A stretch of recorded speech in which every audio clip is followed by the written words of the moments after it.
What's going on, fellas? It's Blighted. So, I'm doing my Banlist prediction. I'm going to drop this Banlist prediction probably hours before, like right before the next Banlist, just to see, how close I am, how far away I am from thinking what they're going to do to nerf each deck or buff each deck in turn by nerfing the other decks.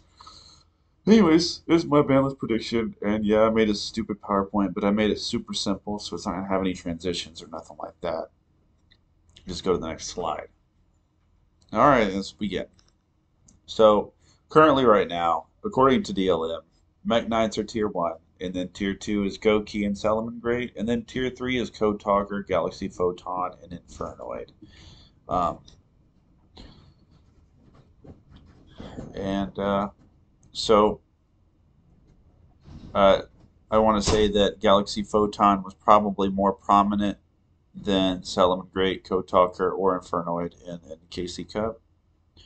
So I think that's probably going to be hit the hardest than any of the other ones because it's just, people are relying on such old decks still to OTK their opponents. But anyways, we're just going to continue with the presentation here. And this is the power rankings. And Galaxy Photon has increased in power. So, and it's an old deck too, so of course it's going to get tapped. Goki went down though, which is interesting, considering they have an Omni negate. Okay, so the current tier list, limited cards. So Magnites have two limit one cards, which one is a skill drain and the other one is a spell drain or a Imperial Order. Um, they also have access to all limit three cards, so Crackdown and all that other bull crap is very playable in Magnites. Um,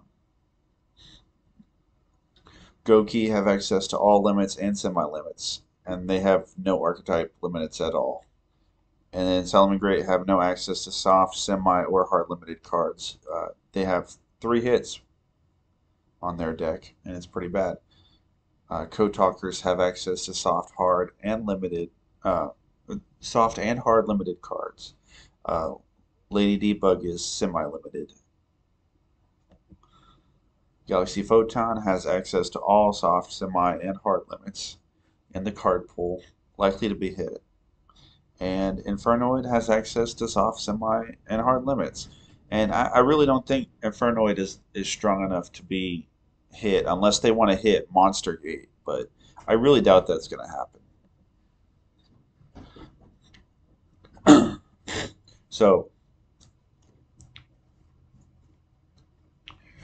what they're going to do for soft limits for Mech Knights, obviously, because they're going to hit the UR to three. I know they are. You know they are. They're going to hit Purple Nightfall to three because it hits the soft limits and keeps the consistency in the deck. That's basically all they need to do. And Goki Suprex, I think that's going to hit the soft limits and keep the starter in the deck.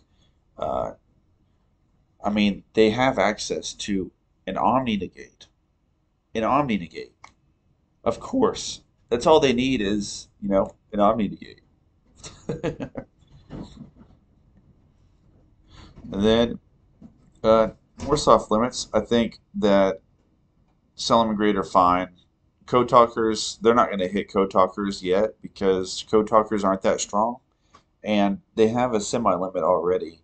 And that's limited the power greatly. They might hit the skill, which is annoying to deal with, but I doubt it.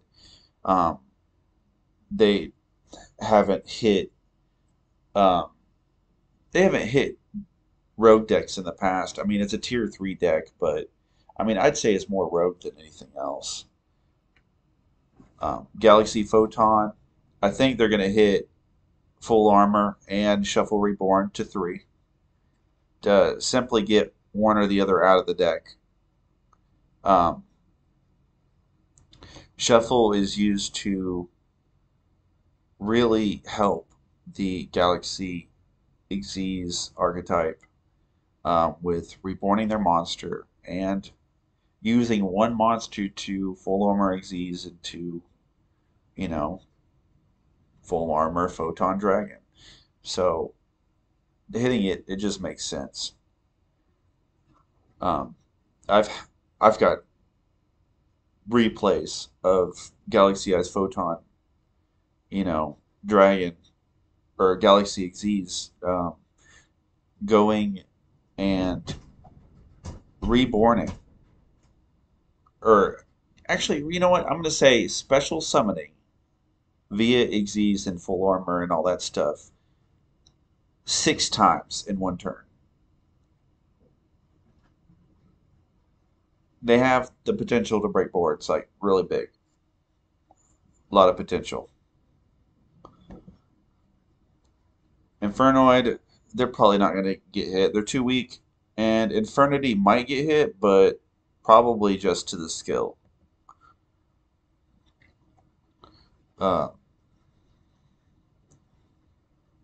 so the semi-limit prediction for McKnight's, it makes sense because he's a super rare. Um, he's only played at 2 in the deck already. You might as well just get rid of the other limit 2 cards that can be played in McKnight's and keep it at 2. I think they're going to hit expendable die to 2 because not only does it use a Goki effect whenever it's tributed or goes to the graveyard, um, but it also gives you a draw whenever it destroys something.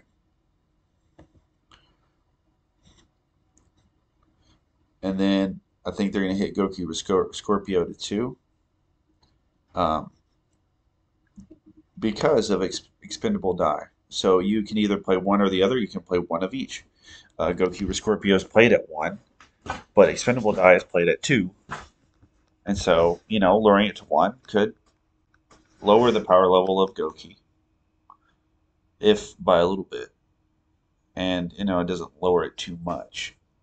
And Galaxy Photon, I just think that they're going to hit Galaxy Wizard, the Searcher, and Galaxy Expedition, the other Searcher. So, I've already told you this. Many people, yeah, and you can go to Reddit, you can look at, you just type in Galaxy Xyz um, in your Google search bar, and you'll find a plethora of posts complaining about Galaxy Xyz as a skill. But what the come on. I hate this computer so much sometimes. I'm just kidding, computer. I love you. Don't fuck with me. No. Okay. What the? There we go. And then hard limits. I think McKnights are not going to get any hard limits. They already have 2 hard limits in their deck. What more can you hit hard? Um, that they would be unplayable. And people went through 3 of the same main box to get McKnights. So that would put a real damper on people's faith in you know, Konami's game. Goki, I think what they need to do is they need to hit Master Ogre and Finishing Move to 1. Don't get me wrong. I think, because they're both played at 1 in the deck. It You never see someone play more than one Goki Master Ogre, though they could. They really could play more than one Goki the Master Ogre, but they won't. Um, it's an Omni Negate, and it returns monsters to your hand, and it's really good. Um, I mean, worst case scenario, they could hit Goki Headbat to 1 and Goki Finishing Move to 1. That way, you can either play one or the other. Because Goki Headbat actually does extend their play a lot in the combo. I think the skill updates are going to be Monster Move, may be changed, maybe twice a duel. But I mean, by the time you've used Monster Move, I think the game is already over, so it may not be touched at all. Um, Once you've used Monster Move once, you're filling up the field. You've basically got your full negate board for monster effects, and the opponent doesn't have the out on you. So you've basically won the game. Um, you summon the Red Axe Gentleman and pop a monster, and then monster move it over. Boom. You pop another monster. You win the duel. I mean, usually they surrender by that time. And Galaxy Xyz will probably be hit to only allow one of the effects to activate.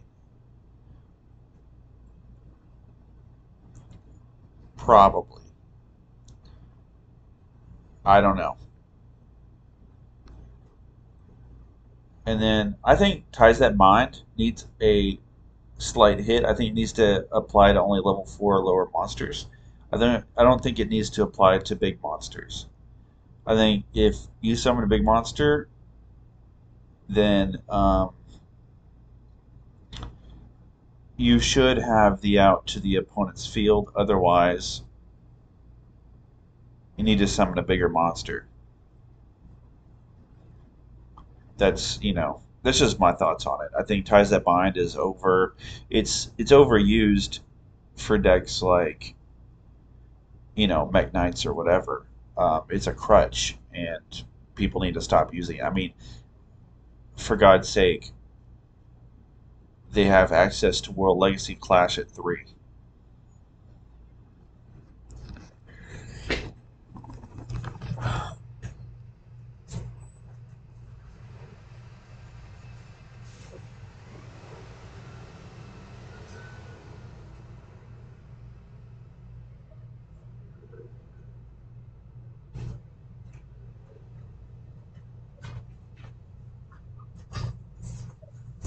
But anyways, those are my thoughts on the predictions for the ban list and the skill change. Y'all have a great day. Have fun. I guess by the time this goes up, I'll see you next season.